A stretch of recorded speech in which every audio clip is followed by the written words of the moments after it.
the Safe Touches workshop, and then we gave them the post-test. The control group, we gave another children's knowledge of abuse questionnaire test, and then they saw the workshop. So we were able to measure the knowledge gains that way. Then we went back a month later and tested all of the children in the follow-up. For the demographics, we had 492 children enrolled in the study. And actually, talking about challenges, initially we did have some challenges with the children bringing home informed consents and coming back. And then the closer we worked with the schools and the teachers and the guidance counselors, we actually went over the quota we were supposed to have for children enrolled in the study, and we had to block it off. So it went from sort of feast to famine, and so that's, but it came back to that working relationship with the teachers and the guidance counselors. They were evenly divided between second and third grade. We had slightly more girls than boys enrolled in the study. Now the results, the blue line is the control group. So this is for the first post-test, right, when we went back that week later, and as you can see, the scores on the intervention group were significantly higher on the CCAC as opposed to the control group. And then we went back a month later and we tested all the children again compared to the baseline, and again you can see that the children retained the knowledge that they learned in that workshop relative to when we first walked in the door on the knowledge of abuse questionnaire. So the main findings were that, one, it did look like the Safe Touches intervention did demonstrate that there was it reached significance in the increases of the knowledge of these children on inappropriate touch, and none were gained for the control group. With those goals also, the month later, the children still remembered what they learned in that puppet show. So we're really, excited that Safe Touches, has shown that it does improve children's knowledge of, preventing, of these concepts of child sex abuse prevention. In keeping with sort of the theme of this conference, I thought it was really important to bring in the work that we do. Another aspect of our work in New York City is when there is a horrible instance or instances of child sex abuse, we go out and work with that school to help them regain their balance and put any system in place that they think will be helped to keep the children safe. And we did that with the Horace Mann School. Some of you may be familiar with Horace Mann. It's a very prestigious private school in New York City, and in the summer of 2012, they were rocked by a horrific scandal of child sex abuse that occurred decades before, from the 60s to the 90s. And it was, 22 staff members had been involved in this, and there were over 60 students who were children involved in this. The press coverage was really out of control, and I reached out to Tom Kelly, the amazing headmaster there, to offer our support, and we formed a really wonderful partnership. And they let us come in because this is what we do. We do prevention and healing from child sex abuse. And they let us examine every single policy that they had on child safety. We looked at everything from background checks to how are teachers corresponding with children on social media? How are they reporting child sex abuse by teachers or staff members, because they have systems in place in New York State if a parent or a guardian's the perpetrator, but they didn't have them in place if a staff member was. So we did all that review, and then we did every single child from K through the upper division received child sex abuse prevention training, and we had different curriculums for all the schools. We trained every faculty member. We trained every staff member. So we didn't just leave it at faculty. We worked with the security and the cooks and, you know, the housekeeping staff. Everyone was trained because the goal was to build a community. We held meetings with the parents, with the alumni council, and with their board of directors. You know, and we're still working with them. We're working with them on an ongoing basis. So the, you know, K through 3, those children received the Safe Touches, which I went through, but I want to show you one more clip from this, because this is a concept that these children for protective have really grasped onto, and it's what we call the 4 safety tools. You know, and you'll see them practice it, but it's if you can see a workshop, you actually walk out practicing the safety tools yourself. You know, so but I thought you'd enjoy just seeing this clip of how the puppets keep children safe. Let's see. Uh-oh. PowerPoint has stopped working.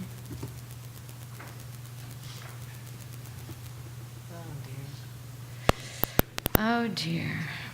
Let's see.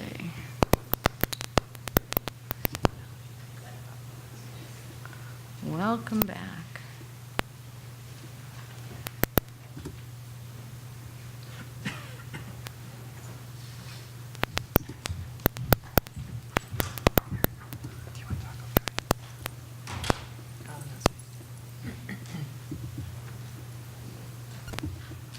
Keep going. There we go.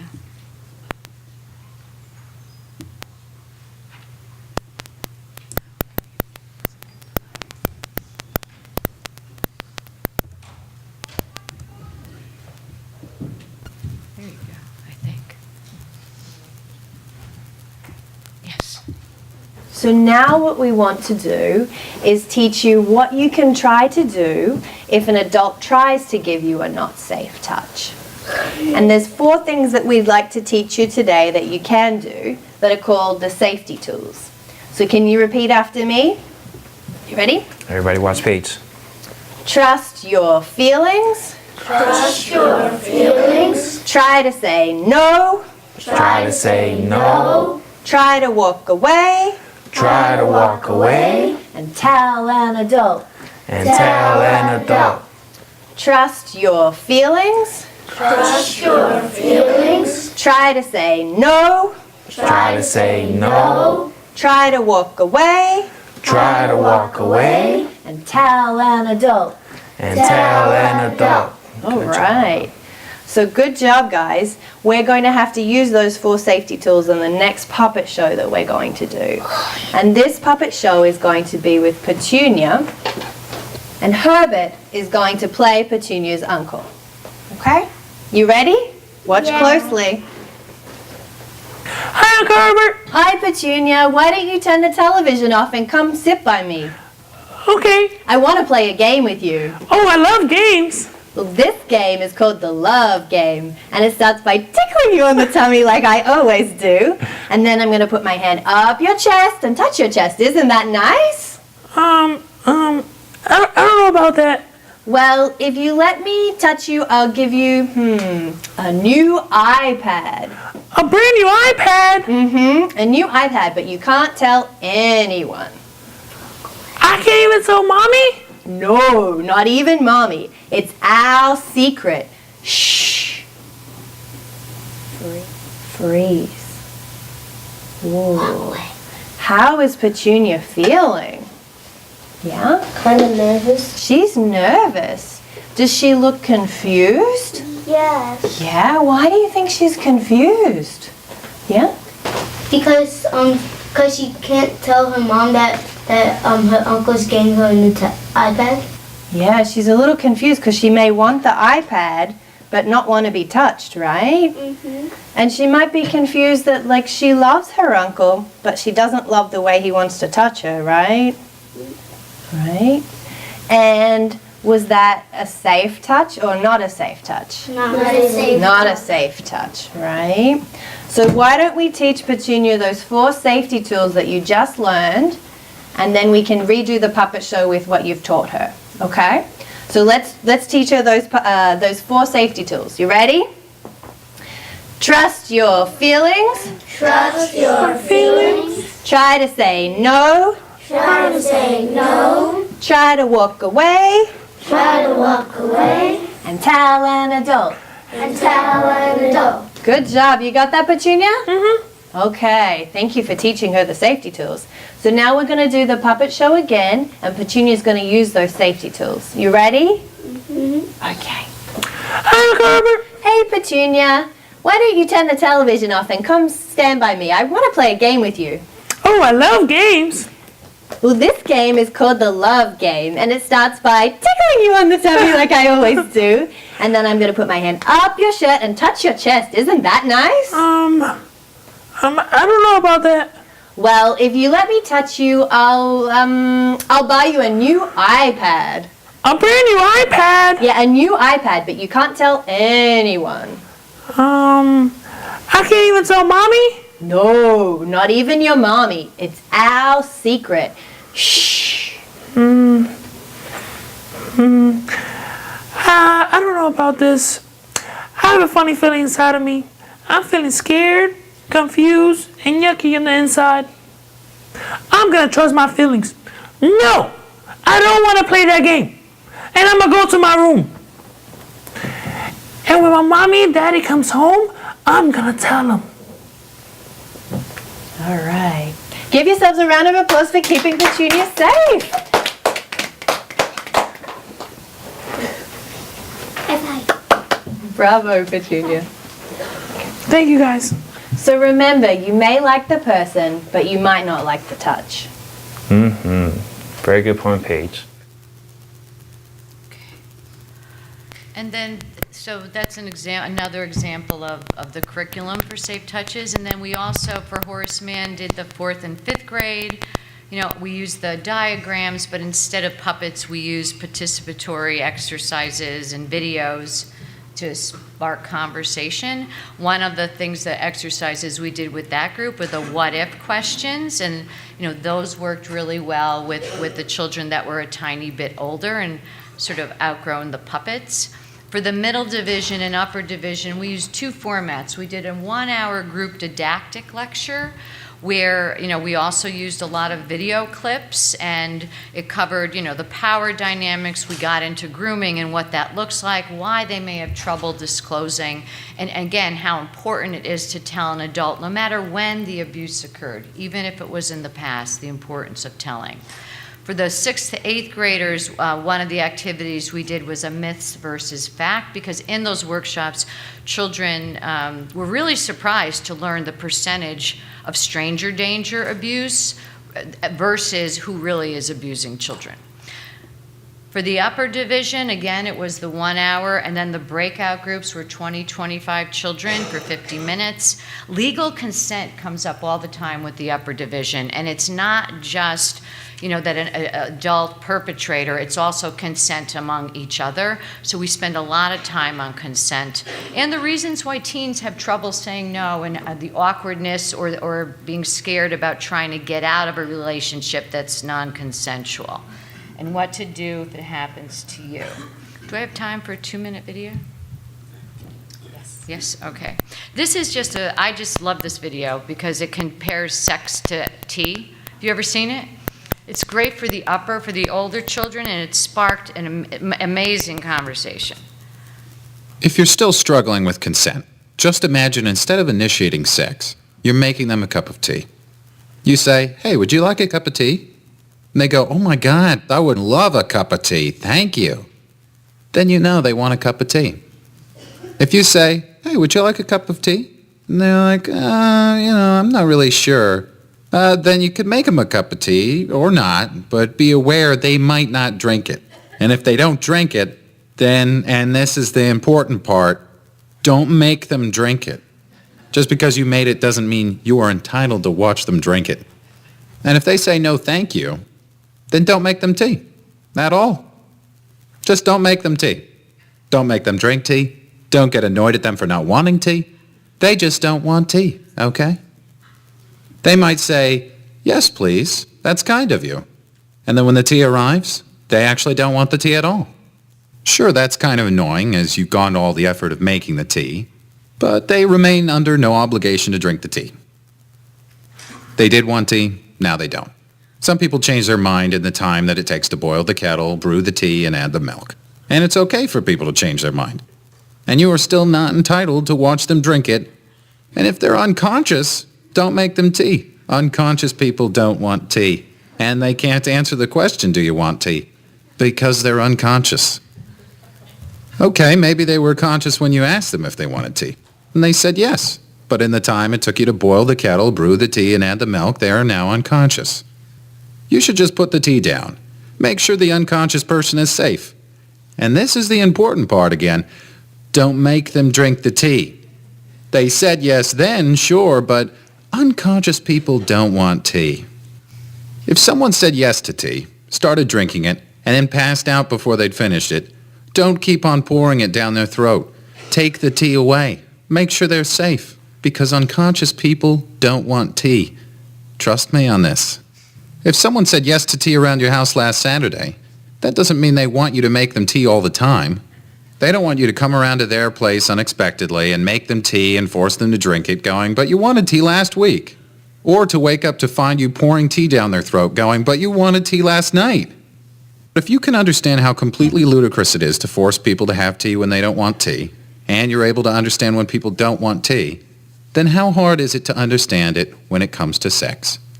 Whether it's tea or sex, consent is everything. And on that note, I'm going to go make myself a cup of tea. So as you can imagine, this sparks a lot of conversation with 14, 15, and 16-year-olds. So going forward with Horace Mann, we're in a partnership with them. And the one thing I really want to highlight again, because it's to the community, Horace Mann has funded my agency to bring Safe Touches to every child in the Bronx public school system from kindergarten through the third grade. It's their way of giving back. And we're starting our 4th year of collaboration with them, and we're reaching around 3,500 children a year in the Bronx public school system because they really want to take a step in preventing what happened at Horace Mann from other children. The other thing I want to just close with is we've entered a partnership with one of the most powerful abuse prevention agencies in Greece. It's called ELIZA. And the Stavros Niarchos Foundation has funded us for the next 3 years to work with them because child sex abuse is a big problem in Greece. 1 in 6 children are impacted. In April, we went to Greece to do a Train the Trainers with 20 psychologists and their interns on Safe Touches. The Ministry of Education, which oversees all of the programs in Greece, just approved it for launching in the entire public school system and the research component. They will also be doing research using the same measure that we use, the Child Knowledge of Abuse Questionnaire. They translated it into Greek. They've already done a pilot. We were just there at the end of April, and in May and June, they reached 200 children in the kindergarten and the first grade with the pilot. And they just started to look at the data, and they were really impressed that it looks like, again, first graders are showing an increase in knowledge from the pre to post test. And they're on a roll. They're going to enroll 500 more children by the end of this academic semester. They translated the book on the left is our book that the children take home with the parents, and they translated the book into Greek so that the parents could also sit down with the children afterwards, and they also provide training for the parents and the teachers. This is a group of us all together after we trained, and then you can see that they're administering the Child Knowledge of Abuse Questionnaire in the classroom, and then they're conducting Safe Touches in the classroom. So going forward for the NYSPCC, the next phase is we did most of our work in Athens for the major cities. We're now trying to figure out how do we disseminate Safe Touches in a different format for Crete and the rural islands. We also are very interested in, we know the children understand the concepts, we know they retain them. We're applying for funding for longitudinal studies to see if that translates into behavioral changes. That's our next big goal. And we're also, we're completing Train the Trainers for all of the other modules And we're working on web-based applications to reach even more children and parents. And I just want to close by saying thank you. Thank Jenny, congratulations on the grant, but thank you, Penn State. Thank you for really taking this leadership role in protecting children throughout the country, because it's for my agency that started the child protection movement to entities as amazing as Penn State to really be able to launch that forward with the goal of protecting children is just tremendous. And I just want to thank you. Thank you for having me here, but thank you for all you're doing.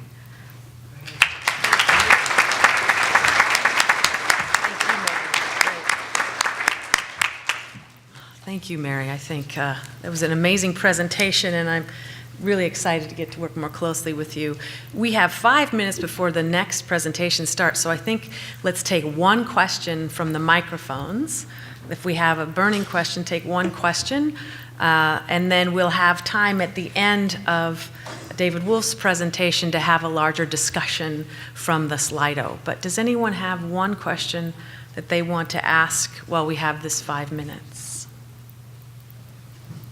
You can even raise your hand. Yes, come to the microphone so we can get you, everyone can hear. Thank you. Okay, hello, and thank you for the great presentation. I guess the question that I have is, if you wanted to develop a program like this at your school, if it doesn't currently exist, where would you actually begin? Well, we would, the NYSPCC would come to the school or work with whichever school is interested in this to do a train the trainers, so that it's basically like a 2-day training where we would come in, give the script, the overview, help people with the puppets, talk about what happens when children might disclose abuse or neglect. What's a minimal facts interview? It's a really in-depth 2-day training that also includes the puppets and the posters and everything else that's involved with it. But that's something that we're happy to do, particularly with the neighboring state of Pennsylvania. And I guess the question that kind of accompanies that is, how would you screen the trainers? Because I know you're talking about teachers and staff may be an issue. So how do you make that selection? How do you select the trainers, or is that up to the school to figure out? Well, I think the schools could look at it several ways. One, there might be faculty and staff or guidance counselors that would be available to be able to bring this to the classroom. But the other thing that I found helpful is the way sort of that the country of Greece is handling it too. There's an outside agency that's being trained, and then they go through the school system, so that it's not a bigger burden on teachers or people's time. And so that's another way that it could be approached, by working with a community agency who's then available to more than one school. I think you could tackle it 2 different ways. No, thank you. Very good, and an excellent answer. And I think your question is a good one, is how do we think about taking these things to scale and not necessarily inventing the wheel every time or starting with a new program, developing a new program. The beauty of the research around the evidence-based is there are programs out there that have shown effectiveness. So let's work on disseminating those programs. And then the feasibility of it, it is 45 minutes, and it's not going to break anyone's budget, right? But having the right community partners to deliver that's what we're working on with Mary on a larger scale. So, great question. Okay, and more questions to come after we get through to the next 2 presentations. And I'm going to bring this up. And which one am I going to bring up, Elizabeth? Youth Move Final Welcome. No. You gave it. Which one is your? Oh, here it is. I get it. I got it. Let's get this up. See, I'm getting better at this. Okay, it is my great pleasure to introduce my great colleague and great friend, Dr. Elizabeth Letourneau. Now, Elizabeth is the director for the Moore Center for the Prevention of Child Sexual Abuse at Johns Hopkins University. this is the only center of its kind. It's very unique, and the thing that makes this center stand out is not just its focus on prevention of sexual abuse, but that Dr. Letourneau is an #1 researcher. She's got